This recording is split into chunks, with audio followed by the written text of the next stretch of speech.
What's up, guys? Welcome to Dynasty Drip today. As you can tell, we are in a different location. I'm visiting back home. I did bring my webcam and I still want to come with a video for you guys today. So, today we're going to be going over 9 trades I've made this offseason on my Dynasty teams. Most of them are Superflex PPR. One of them is a best ball league, and one of them is from a 10-team standard league, my OG Dynasty league. So I hope you enjoy today's video. If you have a second, please like and subscribe if you like dynasty trades, if you want risers, fallers, breakouts. We do a bunch of coverage on this channel, and I'm stoked to have you guys here. So let's get into it, man. Our first trade today, I made this one the other day. It was actually pretty close to being after a startup draft. I had Jalen Waddle. He was my wide receiver 4, wide receiver 5. I'm going more competitive rebuild, so I don't really think I'm trying to win this year necessarily.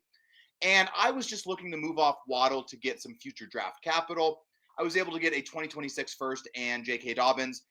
Honestly, I don't really think this is a bad price to acquire Waddle either. I think it just kind of depends on your team build. For me, I was looking for a future first and some sort of player I think has some sort of upside. Maybe Dobbins hits in Denver. Maybe he's the starter. Maybe I can sell him midway through the season, or maybe I just hold him and see what happens next offseason. But in general, I think this was pretty good value for Waddle. Not trying to do anything crazy, just trying to move him off my team to get future capital for my competitive rebuild squad.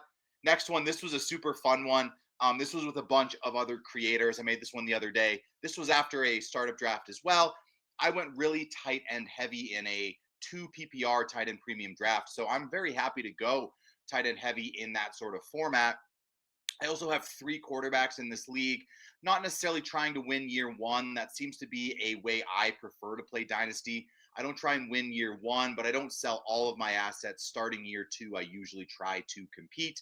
I was able to down tier from Jordan Love, Kyler Murray, whatever. I have Jordan Love higher.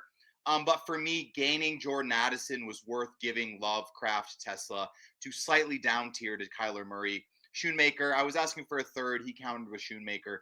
I wasn't going to make a big deal of it. Obviously, I like Tesla over Shoemaker, but to me, I was looking for more wide receivers as Kraft was my tight end 3 on my team.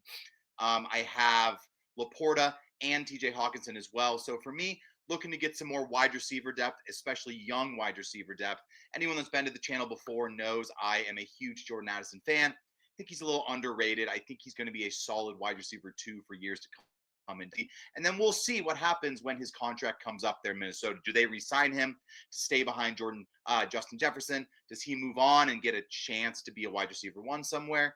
We'll see. But Addison is super low, and I just think he's a very productive and underrated player. Happy to add him to my wide receiver core to move a position of strength for my team. This is the one in the 10-team single QB league.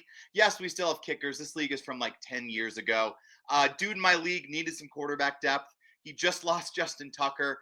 I sent him this offer. I have a bunch of QB depth. I got McCarthy, Mahomes, Stafford, CJ Stroud, whatever. I have Brandon Aubrey, picked him up a couple years ago. I've been riding Butker for a couple years, but Aubrey is just a better piece for me. So happy to move this trade. I wasn't really asking too much, just reached out and saw if he wanted a couple of these assets. I was happy to just get a future second round pick. I wasn't going to counter. I just sent it to him and was like, hey, man, if this interests you, I got this trade sitting here. I know this is a position of need for you. I like Bryce Young. I'm not saying this is trading him, but it's a 1 QB league, man. So I think anyone who's ever played in a 1 QB dynasty league, the elite guys are worth a lot, but it starts to really tail off there. So all the other trades we're going to go over today are from leagues off Safe Leagues, which is hosted on MFL. So it's not going to be as pretty as my sleeper screenshots on the other ones, but please stick with me on these. Now, all of these teams you're going to see today, I will let you know which team is mine. They are all orphans I took over from Safe Leagues. Most of them, I think, 3 years ago. I was able to turn one of them around and win a title in year 2. The other ones are basically going into year 3, and we are at full strength now. So we are trying to compete on all of these teams, and all of these trades you're going to see me go over in the next little bit. So this one, I am Bob the Builder. That was my rebuilding team name. I acquired Brandon Ayuk and Trey Tucker. I gave away Marvin Mims and Kyle Williams. This was actually a trade that was sent to me. I wouldn't say I'm high on Brandon Ayuk, but I think this guy was getting a little rookie fever. wanted access to Kyle Williams, Marvin Mims, whatever you want to say. I'm just playing the long game here with Ayuk. I think once he comes back, this trade's going to look good. And we didn't really need Kyle Williams on our roster or anything.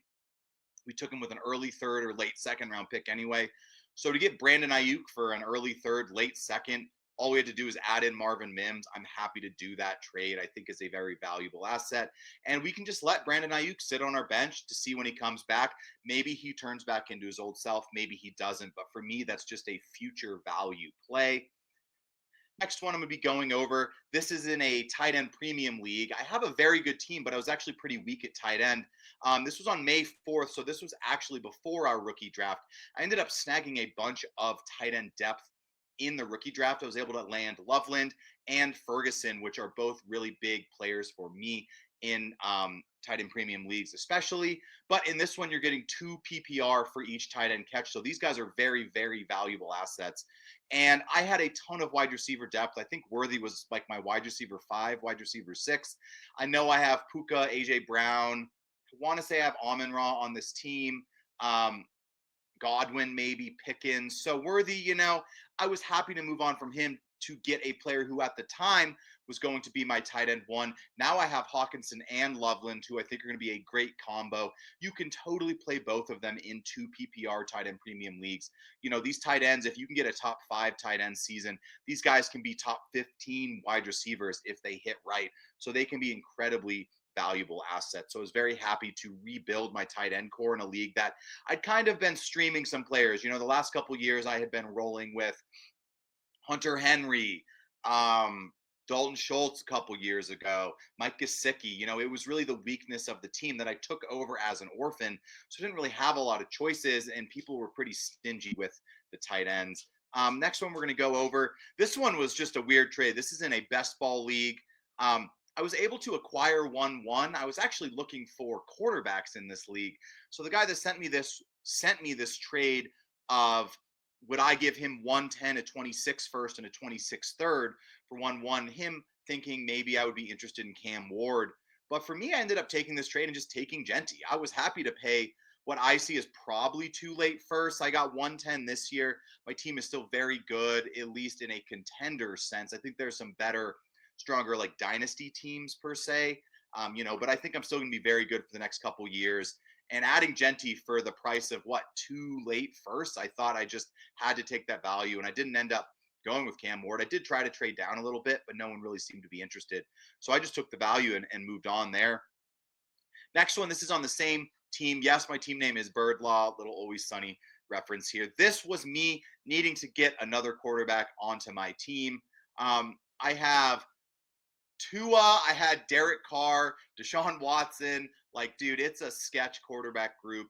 So I was able to acquire Matthew Stafford. I gave up a 2, a 3, and a 4. I didn't really need my late picks. And to just add the 2 next year, maybe it was a slight overpay.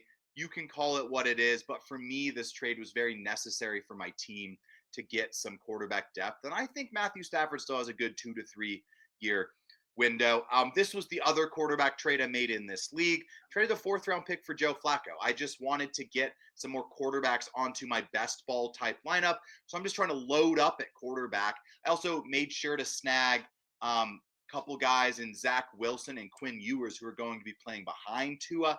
So I'm hoping in this super flex best ball format, I can at least fake my way through my quarterback position because the rest of my team is very strong at all of the positions, especially running back, where I have Barkley, added Genty now, Derrick Henry, and Breece Hall. So I can still get a lot of points, and I don't necessarily need 2 quarterbacks every week because I can get points at super flex out of my other positions.